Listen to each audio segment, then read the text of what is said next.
Confederate Monster is basically Cowboy Frankenstein set in the Civil War.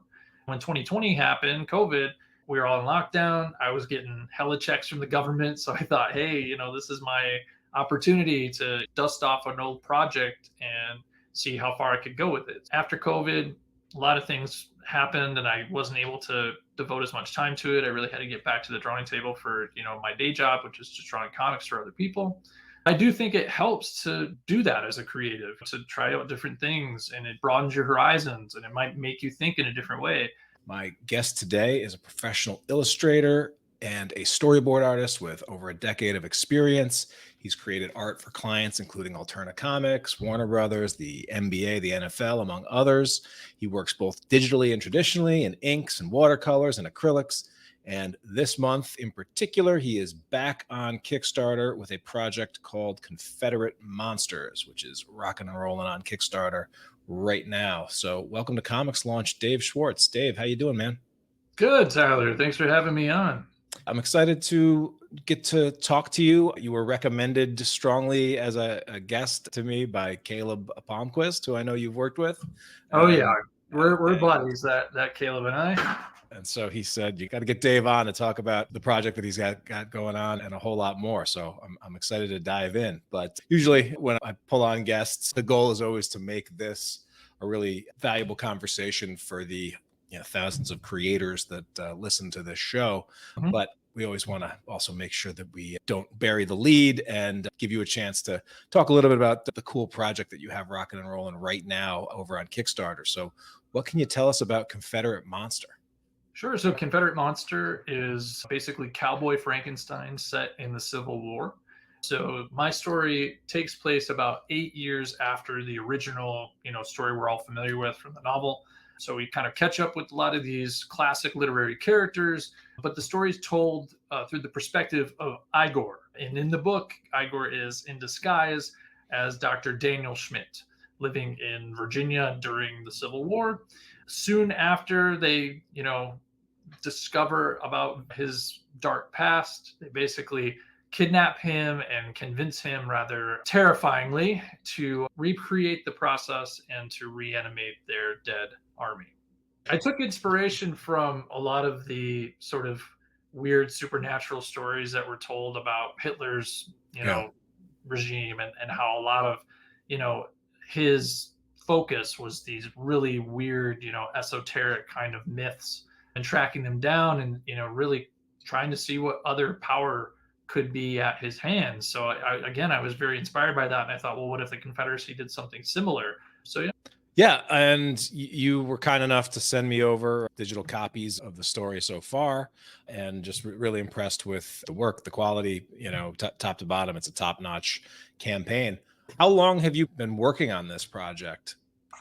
So I would say I began the concept, it's almost 10 years ago is when I came up with the idea. I did a little pitch package for it. This was a set of different pitches that I put together after my first self-published novel that was my superhero story.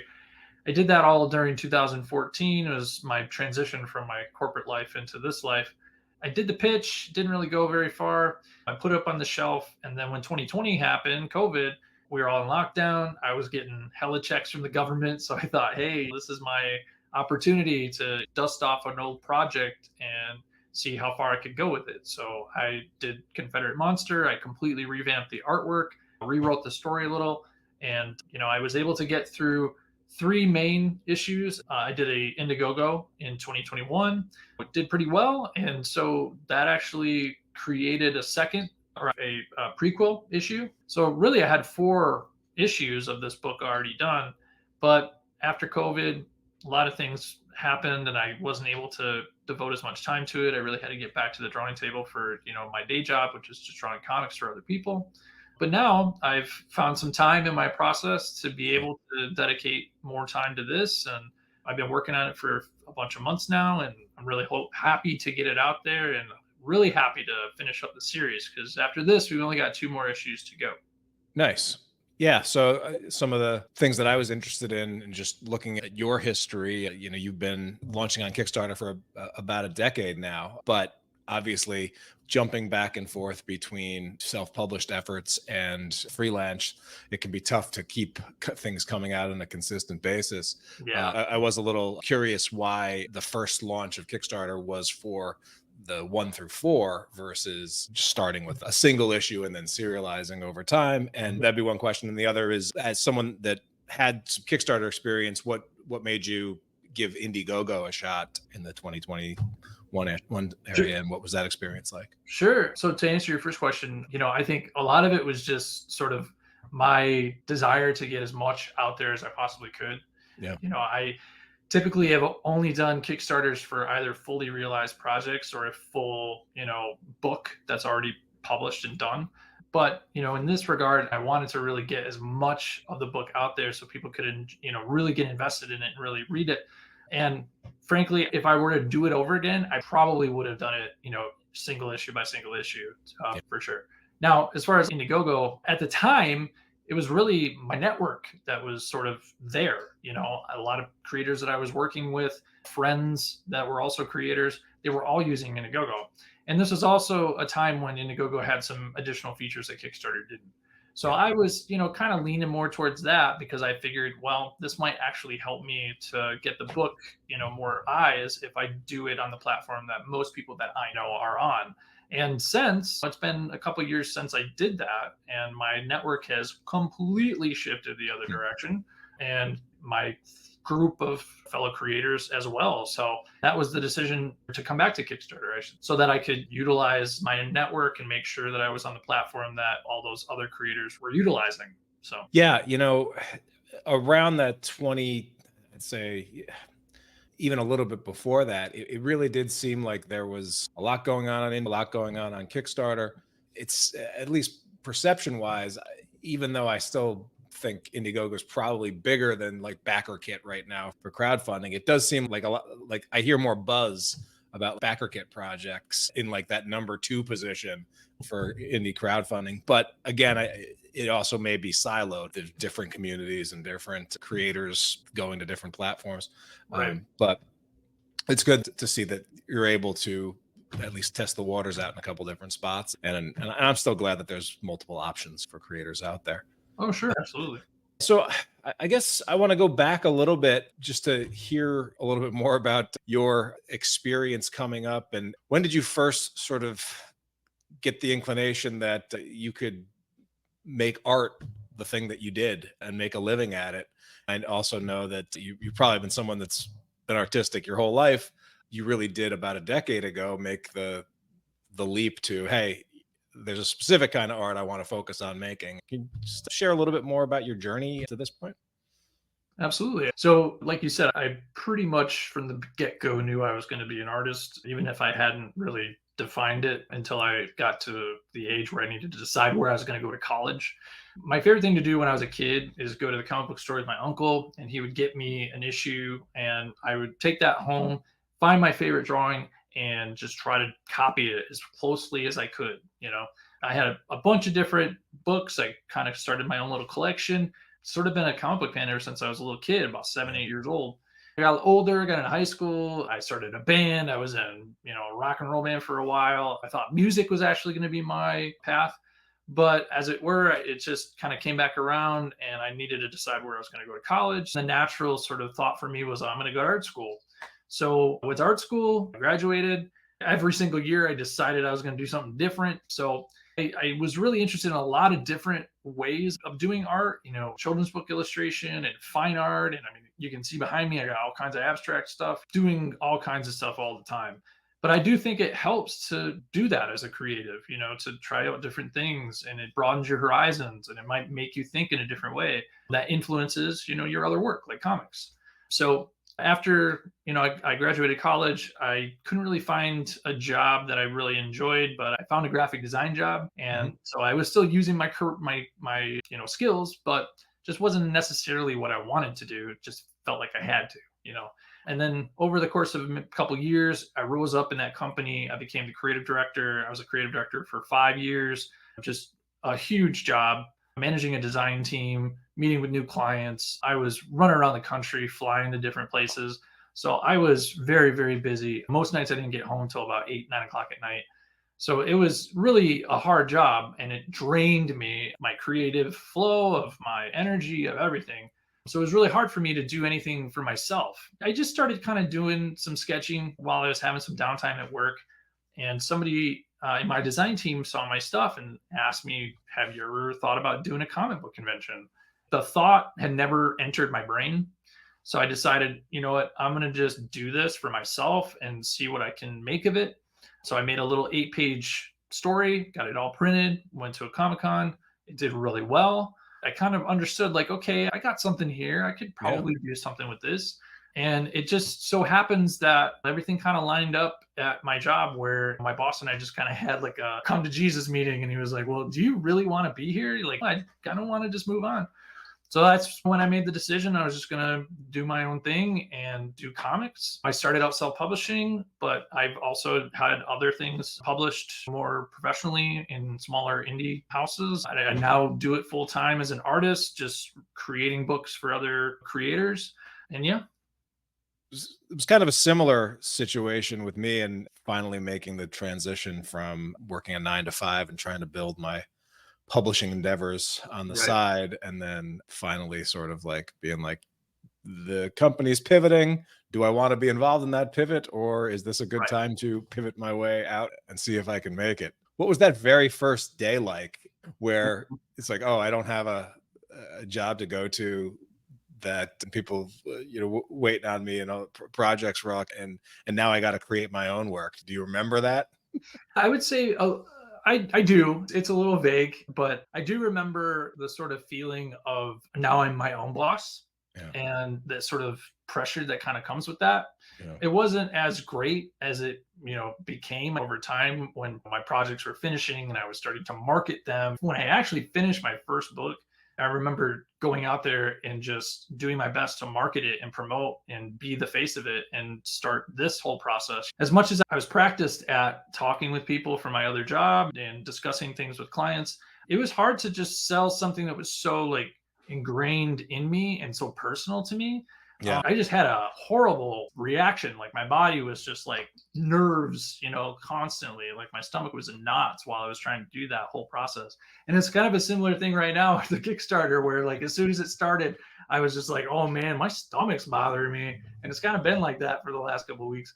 These things are very personal to us. So again, the pressure to get it right is pretty great. So you do start wearing that boss hat a lot and talking to yourself like a boss would talk to yourself, like, "Hey, are you sure you should be watching this TV show right now? And like maybe you should do it." So it can be challenging at times, but it is, like you were kind of alluding to, very, freeing in a way, because now you can kind of make your own decisions and you don't necessarily have to be beholden to, like you said, a 9 to 5 type schedule. And you can stay up all night and sleep in if you want to. And I actually did that for a couple of years where I kind of shifted my schedule. I was up till 2, 3 o'clock in the morning and then I didn't start until about noon. So it was interesting. I kind of played around with my schedule for a while, see if I liked it.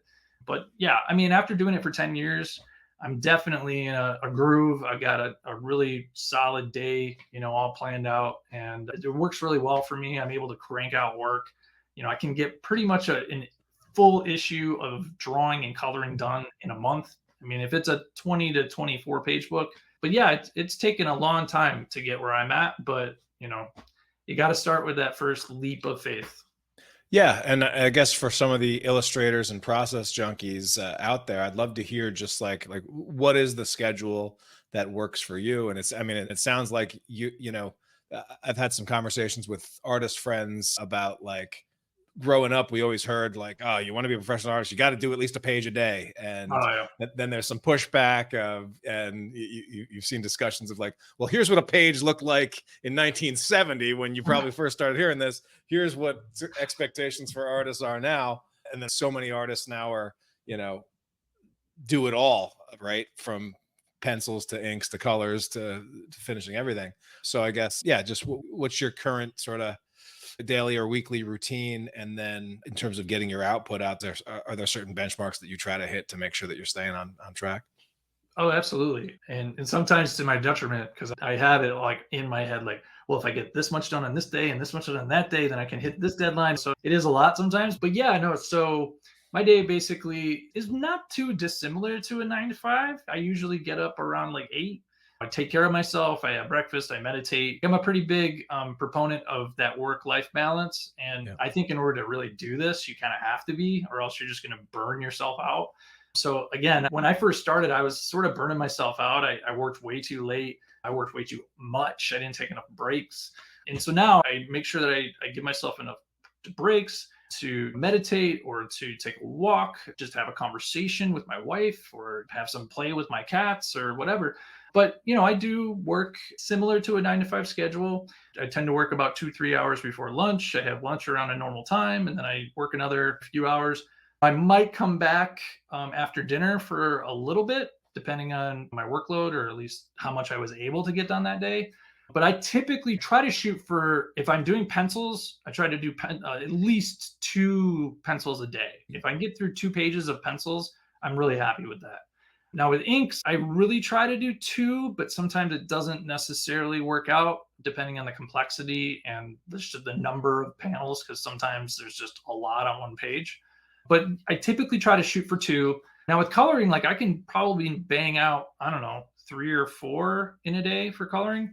But again, my process is a little more simplified. I would say it's closer to almost an animated kind of approach where I'm simplifying the colors, I'm simplifying the way that I draw so that I'm kind of just getting at the core essence of Yeah. objects and people. I'm not adding a ton of extra detail unless I really feel it needs it. Like in the case of Confederate Monster, I do add a little bit of extra line work, a little extra, texture and grit and shadow. Yeah, it gives Um, it a rustic feel to go along with the Western nature of it. Yeah. Right. And then if you like look at some of my work, you can kind of tell like the stories that are horror and the stories that are sci-fi or the stories that are, more made for a younger audience because I slightly adjust my style to fit the story. It Yeah. doesn't necessarily mean I'm completely changing my style, but like I said, I can add a little extra detail if it needs it, or I can kind of simplify it down if I feel again that the story is better served because of And I guess one of another one of the thing that's I think a challenge, and I guess we'll just talk a little bit about this for the pencilers or the aspiring illustrators out there is when you're coming up with when you're working for others, you have to come up with usually an hourly rate and have a negotiation and things like that. And I'm curious, like, was it difficult or how difficult was it coming from sort of the corporate world where you're working with big clients, big budgets and things like that, and then sliding into in some cases the indie world where not necessarily dealing with the same budgets or even a factor of cent 1% or whatever.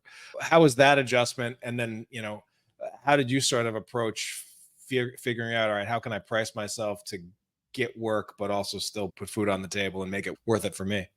Sure. I think when I first started out, and this is a similar story for a lot of us, when I first started out, it was hard to really understand what my value was because I was really untested. I didn't quite understand exactly where I needed to be as far as a professional quality. I think I was pretty good when I first started. However, when you look at my work now versus what I did back then in the beginning, it's improved quite a lot. Not Yeah. just the quality of the drawing, but just the way that I lay out the page, the way that I'm pushing the story forward.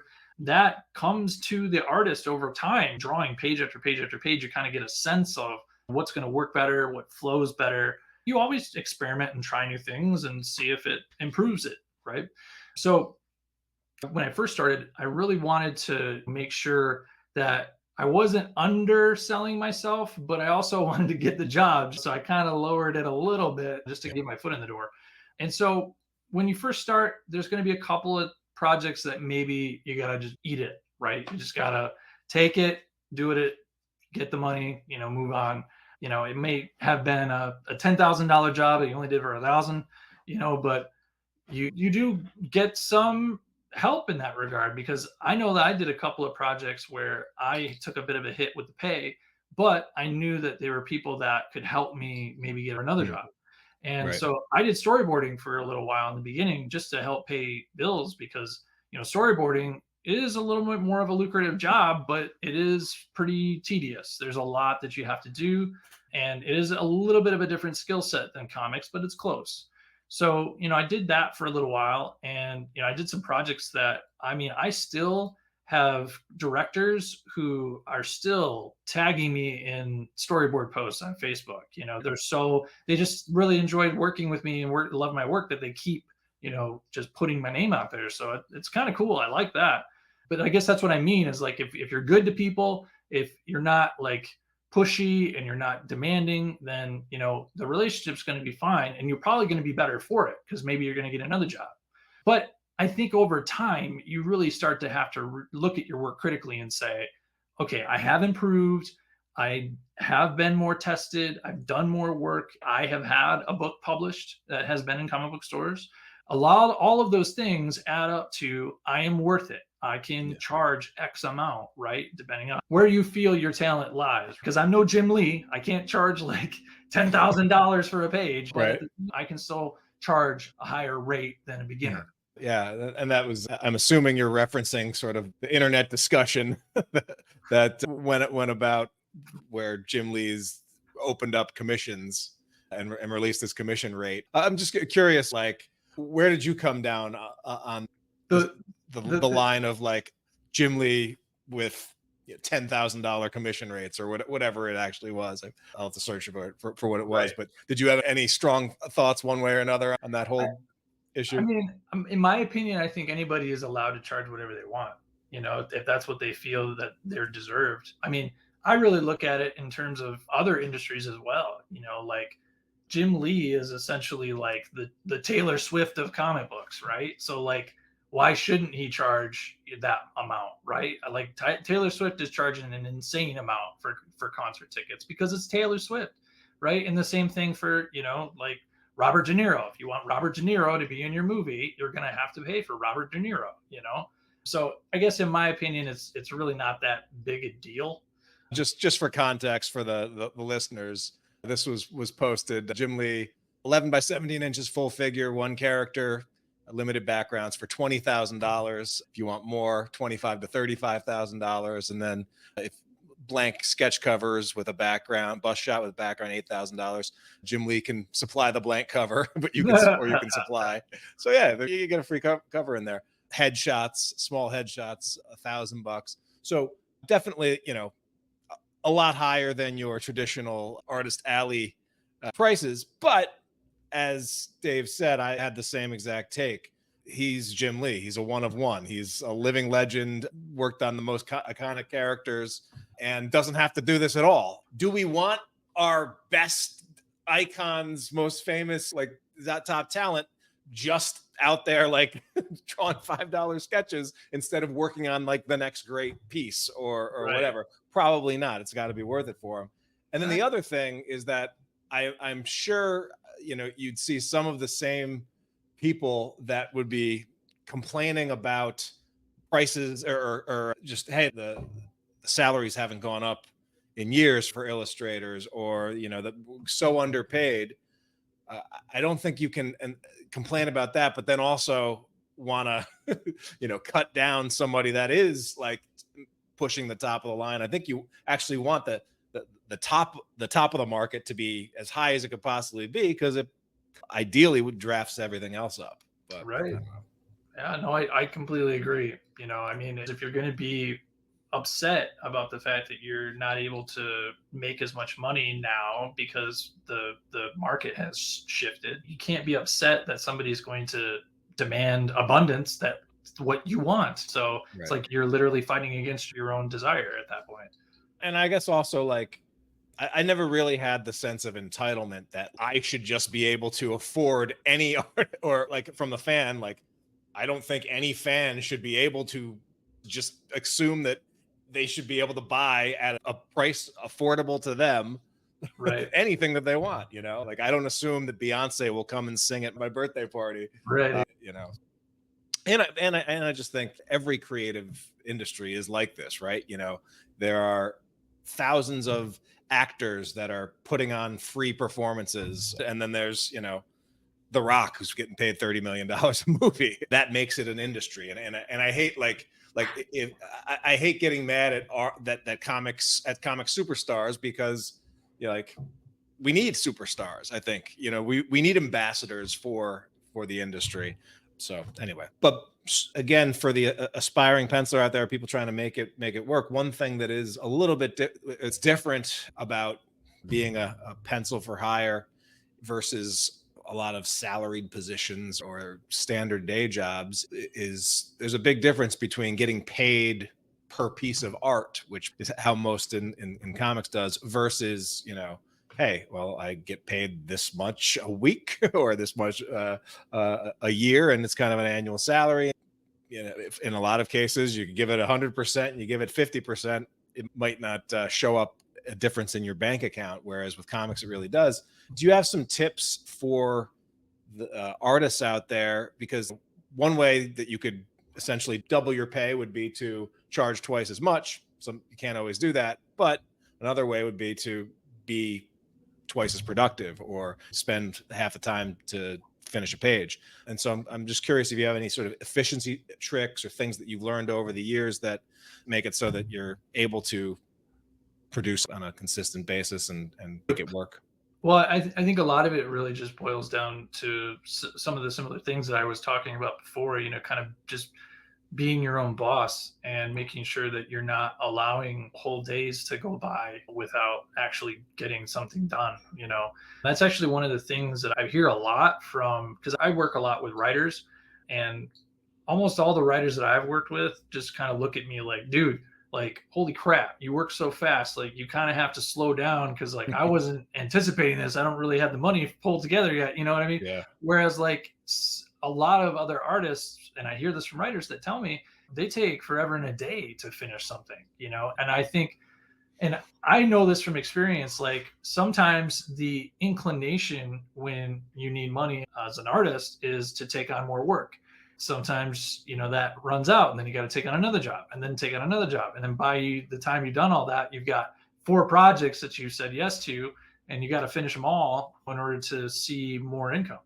So like you were saying, it's very challenging sometimes to work project to project versus knowing on the 15th and on the 1st, I'm going to get that biweekly paycheck. So as far as tips go, I think for me, what's worked is not overthinking my style and not trying to push it too far to a place where I can't get at least a page done a day. And I know that might be hard for some that have a really intense style, but I guess from my perspective, that's what works for me. I can simplify things down so that I can get the work done faster. And that's both on the drawing side and on the coloring side. I could go into the colors and I could really throw in some nice additional effects and details and things like that. But I try to keep it a little more simplified. And a lot of that I think is kind of inspired just by the way comics used to be done in the old days, where that was the expectation, is that you need to go, go, go, go, go. So, because we have deadlines.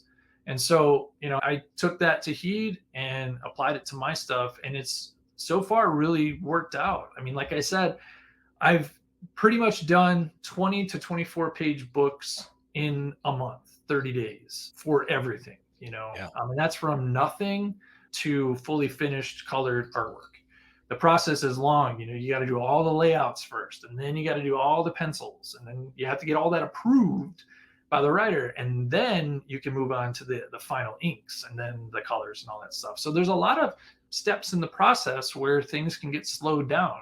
So that's another thing to look out for, curating the writers that I work with. So if I have somebody that I know that's really, really good at, getting back to me with approvals, then I'm going to be more inclined to work with that writer, because I know that they can help me to get my job done faster. It really bogs down the process if the writer is taking a whole week to get back to me with a yes. Again, just making sure that you're looking for the right writers, establishing good relationships with them, because they can keep coming back to you with newer projects or other projects, or are going to be a good advocate for other projects. I can't tell you how many books I've got just because I've got a great recommendation from somebody I've already worked with. Yeah, I mean, the comics is a if it's 6 degrees of Kevin Bacon or whatever, I don't know what it is in comics. There's probably I'm not sure who the linchpin is, but Right. it's probably only a couple degrees to anybody in the industry. But your reputation, will definitely follow you. And being able to, I mean, most of the writers out there probably are hearing you and being like 24 pages in a month. Like I've been waiting a year for 24 pages from the Yeah, artist that I found, but that's what I'm saying. uh, Yeah. but having that, what I know about artists that are able to work consistently and get consistent jobs and are consistently showing up on the shelves and on Kickstarter and also is they are able to crank pages, and they don't necessarily, or they know when to flex and when to let, hey, this is going to be a silhouette panel Oh, or very simple, or we're going to focus on this. Every right. page can't be, because you could easily spend hours and hours on every panel if you wanted to. Right. But But that's a good point. Making sure that you're being economical about what you're doing in each panel. When you're doing establishing shots, it's probably good to put in a little bit of extra detail. But then when you're doing just heads talking, like yeah, there's not much going on there. It's just a close up of the face with maybe a little bit of something in the background.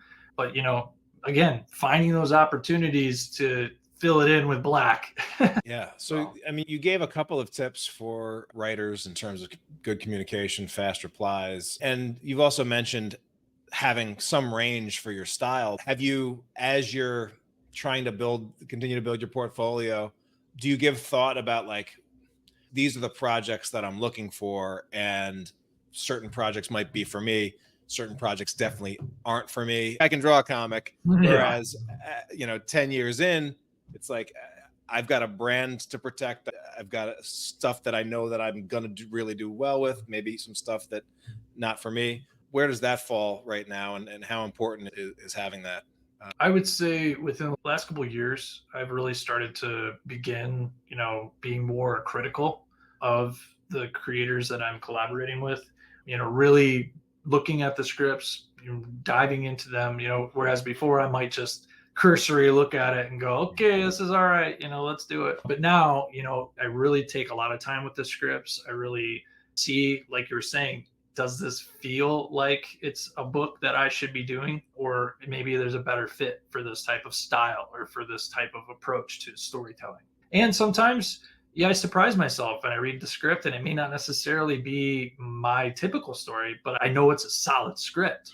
And if I get a solid script, I'm definitely going to jump on it. More work from this writer. And if I want to work with talented people, obviously. So yeah, I really pay attention to the script quality. I don't skim as much as I used to.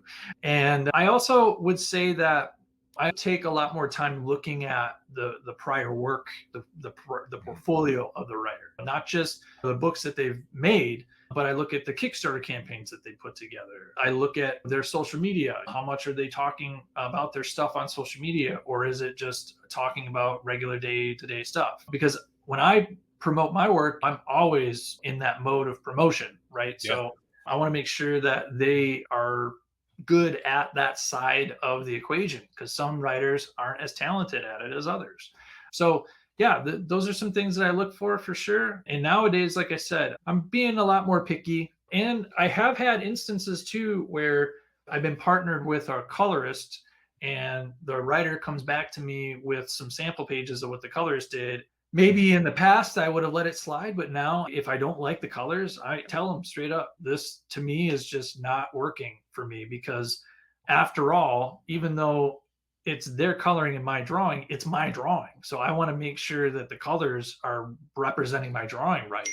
And if the coloring is hurting my drawing or really like not elevating it at all, and actually sometimes like devaluing it, again, I have to speak up and say, you know what, either I would like another colorist to give it a shot, or I know a guy that could color it, maybe you could bring him in. Or, well, 9 times out of 10, I'm not going to lie, I stick my own neck out there and I'm like, you know what, I'm a colorist, I think I could do I a can good handle job. this. Yeah. You know? Yeah, that is honestly so one of the challenges that I hear coming up time to time when the artist and the color artist aren't simpatico seeing eye to eye on how something should look. But, Right. on the flip side, when you do have a colorist that you really like working with, I'm sure it's a thrill to like see the pages come back and this thing that you spent hours and hours working on and then haven't thought about because you're on to the next page, having it come back. It's almost like it breathes fresh life to it, right? Yeah, that's a fun experience for sure when you get to see it, sort of imagined through a different artist's eyes. Because I have a specific sort of approach to coloring, which is a bit, like I said, more simplified. So it's nice, sometimes when I get it's done by a colorist who's, very painterly and goes in there and adds a lot of extra stuff. But as you're scrolling through there, I was looking at some of the other books I'd done there. So Don't Talk to the Dead is another book that I am the colorist on, but I'm not the illustrator on. So there's another illustrator, Rodrigo. I can't remember his last name right now. Bug me later. Anyway, so he does a phenomenal job with the drawing. He's very akin to like a Sean Gordon Murphy. Has a lot of that gritty, line work, a lot of extra lines, just to really give it that horror kind of style. Yeah, But seeing the nice angles and yep, expressions. Yeah, he does a seeing the lot of Murphy that in it. sort of hard edged angle. But I love working with this group, not just the penciler and the inker, but the writers, the guy that runs Bad Bug, Mike Teener. I just really love the whole process there. And it's something that, like you were saying, it's rare sometimes when you finally get a good pairing of creatives together and you feel like you got a good synergy going. Yeah. And then Undercity Tales was something I did for Bad Bug too. That was all my art. So I did all the pencils, inks, and colors, and that was, again, one of those. I didn't think this would probably be a book I would normally say yes to because it's more of like a crime romance sort of Yeah, story. like crime fantasy romance. Yeah, and there's like a car chase and lots of flat. It's an interesting story, but again, when I read the script, I was sold. I absolutely had to do it. I felt like the script was so strong. I wanted to see it through for sure.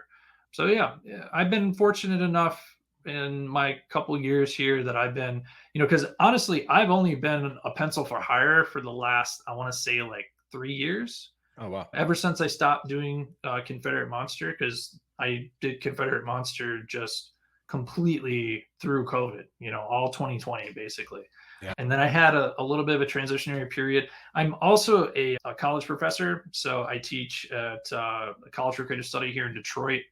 And so I use that as sort of my part-time gig, which is really nice as an artist because again, as a freelancer, I need a flexible schedule. And it's hard when you get a part-time job and you have to be there at like these certain times and you got to devote a lot of time typically. But with teaching, I'm only there for a few hours a day. A lot of the times I'm really lucky that I can get the schedule to work out. So I only have to actually go there 2 days a week. It's a really great job. It's a job where I'm actually helping to teach fundamentals. I'm in the foundations department. So I get always a new influx of fresh, high schoolers coming in, have no experience with art school at all. They know they want to do art. They might have an affinity for it. When you get in art school, it's intense. There's a ton of projects that they make you do, especially in that first year, because they're trying to put you through the ringer and see if you can hang with the rest of these really talented artists. And so, it's fun to get to teach design and get to teach drawing. And, I learned a lot myself too, just refreshing my memory on a lot of things. So it's a great part-time job for sure. Yeah, that's awesome. And, makes sense to when you have ebbs and flows with the schedule, having just something that is on a different cycle of when the funding comes in, like things that you can rely on, Yeah. definitely evens things out in these slow periods. It helps. I get a lot of questions from writers just wanting to know, like, all right, how do I find an artist that a reliable artist, et cetera? And so I guess one of the questions is how does a writer find you, or what are some of the ways that you find work in comic stuff? And I guess that's the question. Sure. I mean, oddly enough, I wouldn't have expected this, but I get a lot of my jobs through just Facebook, just developing relationships with people on Facebook. There's a very big indie comics community that I found there. I'm hooked up to a bunch of different indie comics groups as well. So if I'm ever looking to fill a schedule slot and I can't find it within my network, I usually go to a Facebook group and just post in there a little snippet of my portfolio. And honestly, that's been working pretty well for me. You have to do some vetting. You have to feel the person out. Maybe sometimes you just have a basic conversation about their vision and what they want, and see if you feel like you can fit into that. When I'm first starting with a brand new writer, that's usually how it goes, where we're kind of just chatting back and forth at first. They send me over a brief description, maybe a full script, and we'll get a chance to feel each other out and see if it's a good working relationship. Now, again, like I said, if somebody wants to talk to me more about a story that they've got or wants to reach out to me, they can always find me on Facebook. I'm also on Instagram, Twitter. My website it's all Dave Swartz Art. So if you type in Dave Swartz Art, you should find me really easily. I'm typically about 6 months ahead of my schedule. So I'm trying to fill out the second half of my year right now. I've got pretty much everything filled in till about November, but then I try not to go too far into the future. One of the things that I learned early on is schedules change a lot, so it's hard to book out an entire year ahead of time, because I can almost guarantee in the later half of that year, things are going to shuffle and it's all not going to work out the way that I envisioned it. So that's why I try to stick to just 6 months ahead kind of thing. And that's been working out pretty well for me. And I guess, what would you say the perfect balance for you of like work for hire, working on other people's projects versus just pushing your own self-published creations? Right now it's about like 80-20. So I do about 80 other people's projects and 20% mine.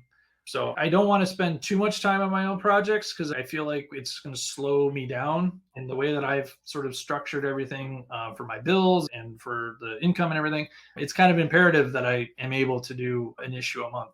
And like I said, so far I've been really successful with that. I was a little worried that if I took a day off, I might slow down too much, but I've been able to manage it fairly well, I would say. And, sometimes it creeps into my Saturday, but like I said, I do try to do other creative things. So like I do some abstract painting on my weekends. Right now I have a project where I'm building a life-size cardboard tree in the middle of my dining room. But it helps me to stay fresh. It helps me to try out different things. One of the pieces that's in my illustration gallery, it's a wraparound cover I did for a book. I was able to use one of my abstract paintings as one of the background elements, which worked really well. So I don't know, sometimes the spirit strikes me and I go, hey, I think I might be able to do part of this job traditionally and do a painting, or do more of a traditional approach to pen and ink. I can do that if somebody wants me to do that. It's more of an experiment at that time. So it's like, I'm not entirely sure how this is going to work out, but sometimes it works out better than expected. Sometimes that's where the best art comes from. Yeah. Well, this stuff is awesome, Dave, and we'll Thanks. make sure that we get links to your website, which was showing off over here, and obviously all of the projects. But as we're recording this, there's 8 days left in Confederate Monsters, so we want to make sure people check out that campaign and they can get all caught up on the story. Digital catch-up sale did a great $25 price point to get caught up with PDF, and then what's the physical catch-up? We got that at 70. Is that where we're at? Yep. Cool. Yeah. Again, I had a chance to rip through what Dave is working on, and it's definitely great to see that you put your pandemic to good use in this book, and now people can get it on Kickstarter. So that's awesome, Dave. Right on. Well, awesome, man. I appreciate you taking the time to chat with me. If there's any one final sort of piece of advice that you like to give to aspiring artists or creators out there, we'll let you take it away if you want. Well, I would say for myself, and I think this is something that translates well to other creatives, is trust in yourself, trust that you can do it, trust that even if it doesn't go the way that you envisioned it, that it is going the way that it's meant to go for you, which might actually turn out to be much better than you envisioned it to be. I can say that for myself right now. I never really envisioned the exact place that I'm in with my career, but I think that there's a lot of things that have happened that I didn't expect, and is translated into some really great things. So again, trust in the process, trust in yourself, and trust that you can, keep making it work, because, I think dreams are worth making come true. There you have it. Great piece of advice, Dave, and appreciate you taking some time, share some of your insights